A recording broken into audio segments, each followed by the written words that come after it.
Hi everyone, I'm Chen. 大家好，我是崔晨 and this is A Day in Beijing. We've spent 3 episodes now inside of the Forbidden City, and now we're going outside of the city to the Great Wall. And I want to start by saying something that might surprise you. Do you know that the Great Wall was never one structure? It's thousands of kilometers of different constructions, built by different people, different dynasties, across more than 2,000 years. What you see now at Badaling, or what you see now at Mutianyu, were built by different dynasties centuries apart, using completely different materials. I mean, for the same reasons, but for completely different enemies in their head. And the total length? If you added up every section ever built by every dynasty, it's about 21,196 kilometers. I know, that is crazy. And that's longer than half the Earth's equator. But it was never 21,000 kilometers of continuous structure. It was layers, built, abandoned, rebuilt, rerouted, crumbled, restored, like a document that was rewritten over and over again for 2,000 years by different authors in different languages. Even the name is slightly misunderstood. In Chinese, it's called Changcheng. Chang means long. Cheng means fortress or fortified city. Not wall, not the Great Wall. It's Long Fortress. The English name Great Wall is a Western invention. The Chinese never called it great. They called it long. This episode is a history and the human stories behind the Great Wall, behind Changcheng. The next one is about the engineering side of things, how they physically built it, and which section is the right one for you to visit. Now, let's start with a question first. Why does the Great Wall exist at all?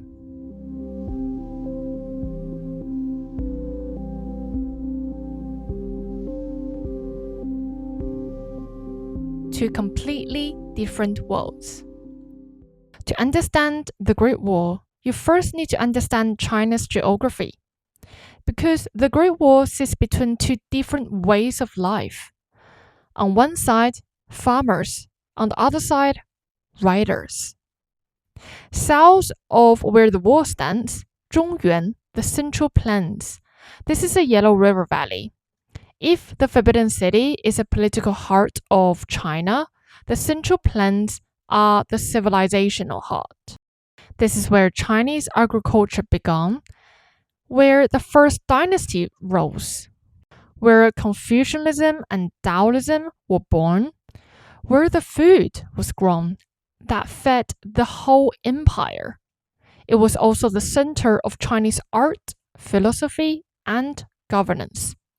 The Chinese call the Yellow River 母亲河, Mother River. Everything that makes China Chinese started here in the Yellow River Valley, the Central Plains. And in Chinese political philosophy, there's a phrase, 逐鹿中原, chasing the deer in the Central Plains. It means competing for control of China itself. Whoever holds the Central Plains holds the empire. North of the Central Plains is covered with grasslands and mountains. And the people who lived in the north, they lived in a completely different lifestyle. The northern people, for example, Xiongnu, Turks, Mongolians, Manchurians, many others across the centuries, were nomadics. They herded animals, they lived on horsebacks, everyone rode, men, women, children, the whole community lived on horsebacks. In time of conflicts, almost everyone could fight. Now imagine the tension. South of the line, farmers, tied to their land, their fields, their irrigation channels, their lives are tied to the land. You don't just walk away from that easily. However, on the other hand, north of the line, you got riders. Communities are moved with seasons, following their herds across grasslands that stretched further than you can ever imagine. No cities, no ground storage, no backup plan. And when a bad winter hit, and bad winters hit hard up there, the animals started dying. And when the animals started dying, people started to suffer too, unless you go south. And south is where all the food was, growing in neat little fields, sometimes guarded by farmers who never sat on a horse. So they came south, not always as invaders, sometimes as raiders. Strike a village, take what you need, disappear back into the grasslands before any army could respond. And the farmers couldn't chase them. Foot soldiers versus people who were born in the saddles. The speed mismatch was overwhelming. So what do? You can't outrun them. You can't chase them into the grassland and mountains. Your army will starve before it finds them. Posting soldiers along the entire border would bankrupt the empire. Too many kilometers, not enough men. What do you do then? They got idea. You build something that blocks horses. You build a long fortress. That's the Great Wall. The most cost-effective solution to a 2,000-year-old problem. Not a monument, not a symbol. It has always been a practical answer to an impossible problem. And before I go any further in this story, I should tell you where I stand in this story. I'm half Hui Muslim and half Manchurian. The Manchurians, the same people who eventually walked through those gates and ruled China for nearly 300 years. So technically, the wall was built to keep me and my ancestors out. But I was born and raised in Beijing. I've lived on the other side, in the south, behind the wall, of my entire life. So this episode, I'm telling you the story from here, from the Central Plains, from the people who built the wall, who lived behind it, who needed the wall to protect themselves.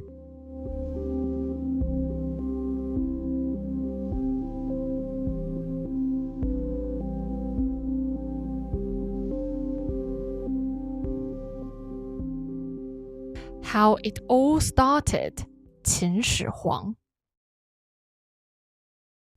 The first person who turned the scattered border fences into one defense line was 秦始皇. If that name doesn't ring a bell, you might know him from somewhere else. He's the emperor who built the terracotta army in Xi'an. Same man. He unified China for the first time in 221 BC, built himself an underground army for the afterlife, and connected thousands of kilometers of border fences into one line pointing north. He didn't do things small. Before him, China wasn't one country. It was several kingdoms fighting against each other. Each kingdom had built its own little border fences.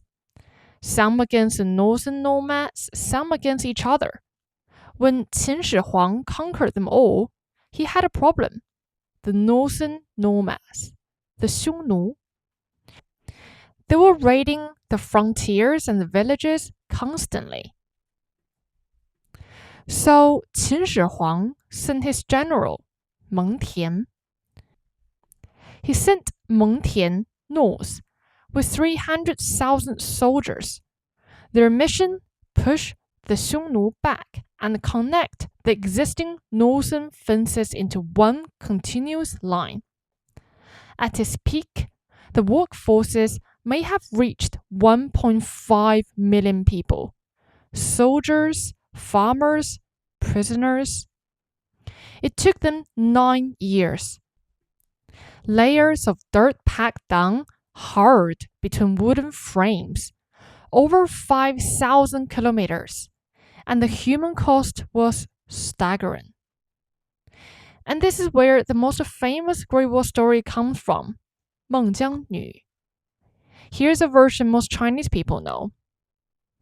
A young woman's husband was taken from her and sent to build the wall. She waited and waited. No word came. Eventually, she walked to the wall herself, hundreds of kilometers, to find him. When she arrived, she was told that her husband died, passed away, buried somewhere under the construction. She cried at the wall for days and days, and her grief was so powerful that the wall collapsed, revealing her husband's bones so she could give him a proper goodbye. But here's what I find even more powerful. Historians traced this story back to a real event. In 左传, one of the oldest Chinese historians' books, there is a record of a general named Qi Liang, who died in the battle during the spring and the autumn period. His wife cried at the city wall. That's it. That's the original story. Over the next thousands of years, the wife's name changed. The war became the Great War. The crying became supernatural. The wall collapsing became the climax. The story kept getting bigger and bigger because the suffering behind it kept getting worse and worse. Every dynasty that forced more people to build the wall gave the story another reason to be told. 孟姜女 isn't just one woman's story. She's every family that lost someone to the Great War.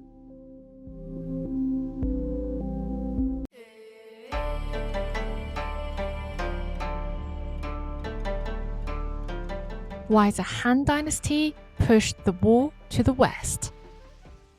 After Qin fell, the Han Dynasty took over. And they didn't just maintain the wall, they made it even bigger, a lot bigger. Remember the number I mentioned previously? 21,196 kilometers? That's every section ever built by every dynasty across 2,000 years piled on top of each other. Adding up together, that's the total length. The Han Dynasty alone built over 8,000 kilometers, the most ambitious construction any single dynasty had ever attempted. Nobody would beat that number until Ming Dynasty came along, which you probably remember Ming Dynasty from our Forbidden City series. But the Han Dynasty didn't push the wall west just because they could. They did it because of something that was making China richer than it had never been. The Silk Road. And I know, the Silk Road sounds like one road. It wasn't. It was a whole network of trade routes connecting China to Central Asia, Persia, the Middle East, and eventually all the way to Rome. Picture it like a trading web.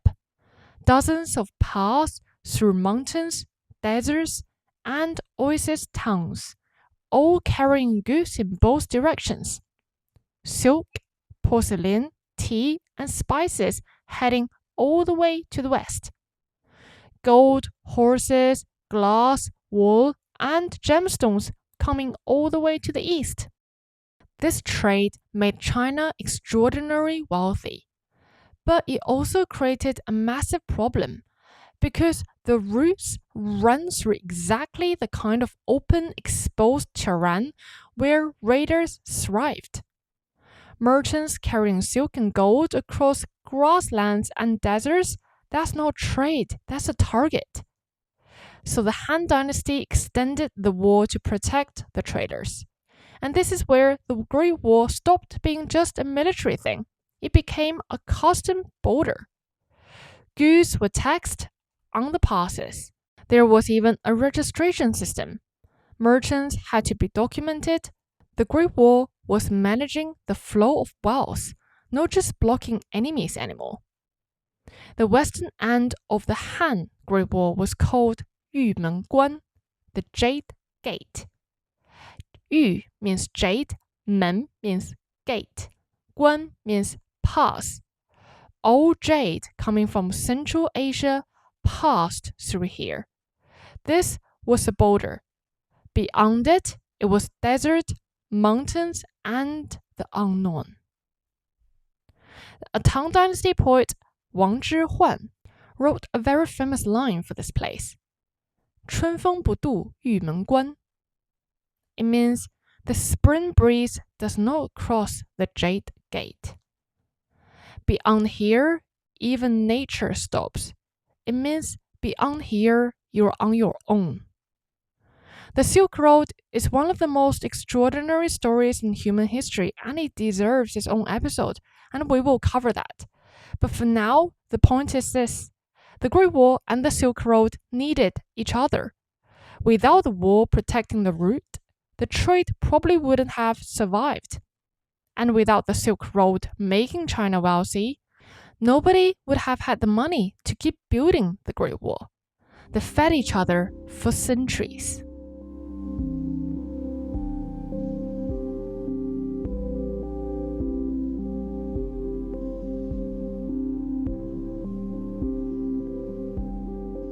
The golden age that didn't need a fortress.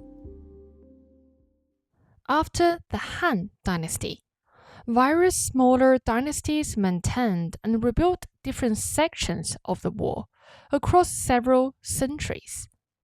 And then the Sui Dynasty came along.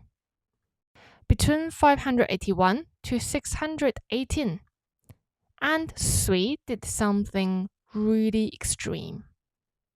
The Sui Empire Yang was an ambitious man, dangerously ambitious. He wanted to rebuild and extend the Great Wall. He also wanted to build a canal connecting the south of China to the north, the Grand Canal, 京杭大运河, which, by the way, you probably again remember is the same canal that the Ming Dynasty would use centuries later to transport all those bricks and logs to build the Forbidden City. The Sui Emperor was the one who made it happen. For the Great Wall alone, the Sui Emperor sent over 1 million workers north.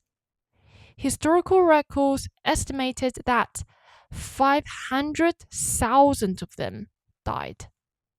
Half of the workforce gone. And he was running the canal project at the same time. Another massive forced labor operation with its own death toll. The numbers are hard to process. One emperor's construction projects killed so many people that it collapsed his entire dynasty. The Sui dynasty lasted only about 37 years. That's it. The whole country basically said, we're done with you. And the dynasty that replaced them, it was the Tang dynasty. Look at what the Sui had done and made a completely different choice. The Tang dynasty is one of the most powerful dynasties in Chinese history. Culturally, militarily, economically, this was China's gold age. And they didn't build the Great Wall at all. They didn't need to. Emperor Tang Taizong defeated the Northern Turks, pushed the empire's borders far beyond the grasslands, opened the country to trade and culturally exchange in a way that no previous dynasties had never achieved. When his advisory suggested rebuilding the wall, Tang Taizong reportedly said, the Emperor Yang of Sui made people build the Great Wall, and in the end it was no use. I need merely to send a good general. That line has stayed with me, because every other dynasty in Chinese history asked the same question. How do we build a bigger fortress? But the Tang asked a completely different question. What if we're stronger enough that we don't need a fortress? It's the only time in 2,000 years that an emperor chose strength over stones.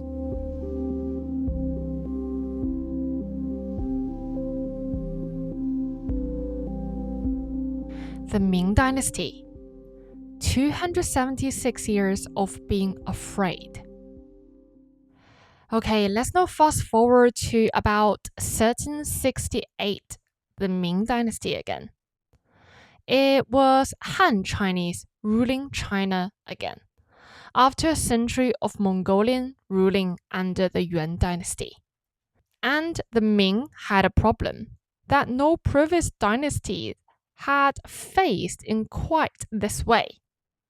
They just kicked out the Mongolians, but the Mongolians hadn't disappeared.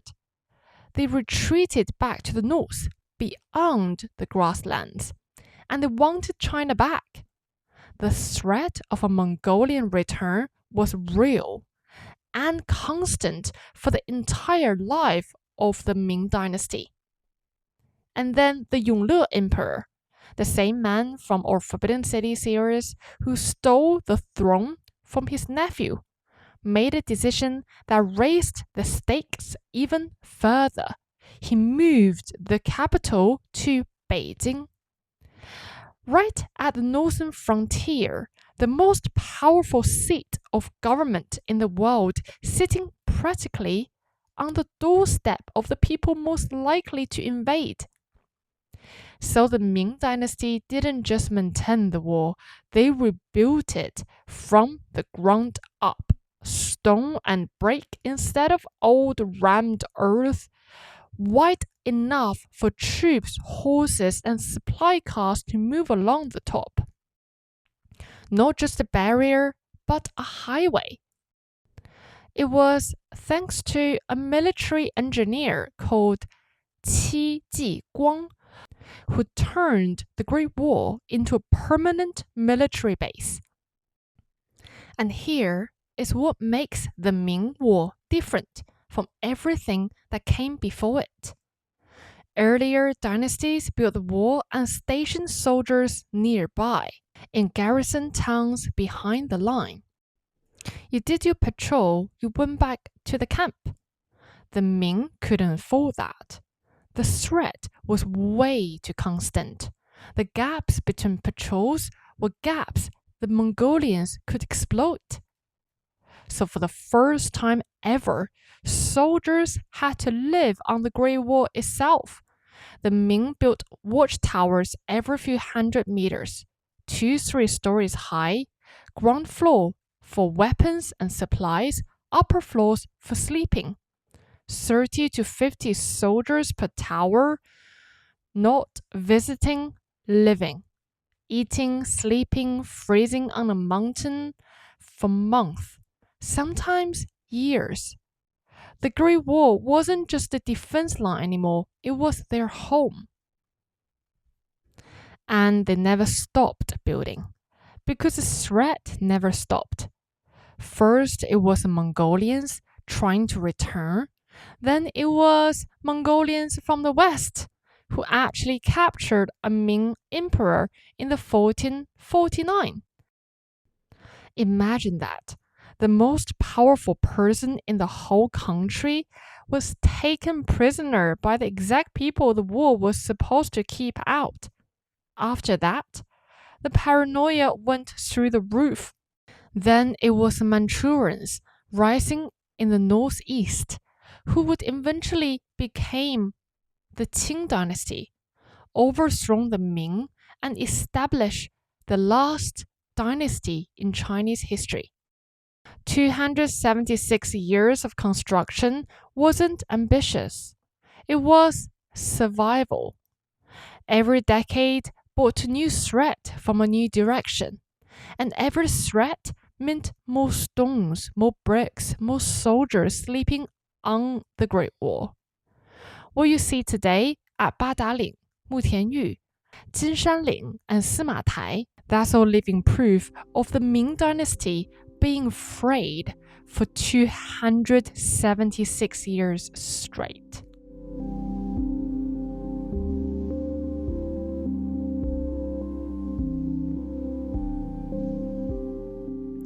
The man who opened the gate. For over 2,000 years, dynasties after dynasties put money, labor, and lives into the Great War. Millions of workers, hundreds of thousands of deaths, all to keep the northern people out. And in the end, someone just opened the door. In 1644, if you listen to the Forbidden series, you know this year, the Ming Dynasty was collapsing. A rebel army has captured Beijing. The emperor was dead. He hanged himself on Jingshan Hill, the same hill you can climb today behind the Forbidden City. Now picture this. On the eastern coast, there was a fortress called Shanhai Guan. Shan means mountain. Hai means sea. Guan means pass. This was where the Great Wall meets the ocean. It was also known as 天下第一关, the first pass under heaven.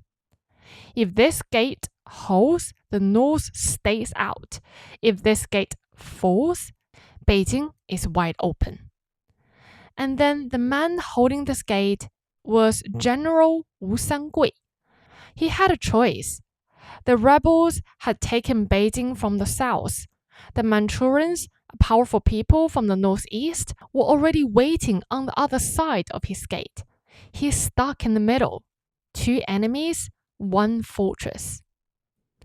And then he heard something. The rebels in Beijing had taken his concubine, Chen Yuanyuan. Whether this was the whole reason or just a final push, historians still argue. Some say he was already negotiating with the Manchurians before this happened. Some say this was the moment that broke him. But the result was the same. Wu Sangui opened the gate. The Manchurian army marched through, took Beijing, and established the Qing dynasty. A dynasty would rule China for the next 268 years. There's a famous line from a poem about this moment. 冲冠一怒为红颜. His fury knocked his hat off, all for the person who he loved. And the Qing dynasty? They stopped building, stopped maintaining the Great Wall, let it crumble. Why wouldn't they? They came from the north. They came from the other side. The fortress was built for them. The fortress that had been built to keep them out was now behind them, irrelevant. 2,000 years of building, and it ended with Manchurians, the northerners, came through.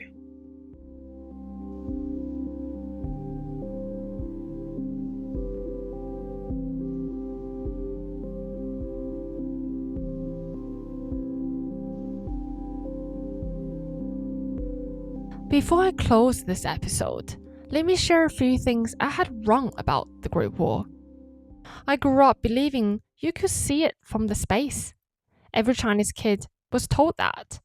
When astronaut Yang Liwei went to space in 2003 and said he couldn't see it, that was embarrassing for all of us. It's 5 to 8 meters wide. You can't see that from the orbit. I also heard stories and assumed that it was built by slaves. It wasn't. Not entirely. The workforce included soldiers, farmers, prisoners, and paid workers. It varied by dynasties. The human cost was real, but calling them all slaves isn't accurate either. And I also assumed there were bodies buried inside of the wall. Yeah, those were the ghost stories we used to tell each other when we were young. I mean, there are not. There was no archaeological evidence that there were dead bodies or buried under the wall because they actually would weaken the structure. I know it sounded horrible, But the legend carried on that way anyway, because the suffering was so real and huge behind the construction. That was enough for people to believe that legend. I mean, personally, I try my best to find an honest way to see the Great Wall. It protected millions of lives. It costed hundreds and thousands of lives to build it. It kept enemies out for centuries. I mean, again, it depends on who you're talking to, how to define enemies. And in the end, one man opened the gate and the whole thing was over. In the next episode, we're going to talk about how they actually built it. The sticky rice mortar that scientists have proven to be stronger than modern cement. Bricks with workers' name carved into them. Plus, the most exciting part, which section you should visit, because there are about 20 near Beijing and choosing the right one for you makes all the difference. Rate the show if you enjoyed it, leave a comment, DM me, find me on Instagram at A Day in Beijing. If you have a story to tell about Beijing, about China, join me on this podcast. This is A Day in Beijing. Thanks everyone. I'll see you in the next episode.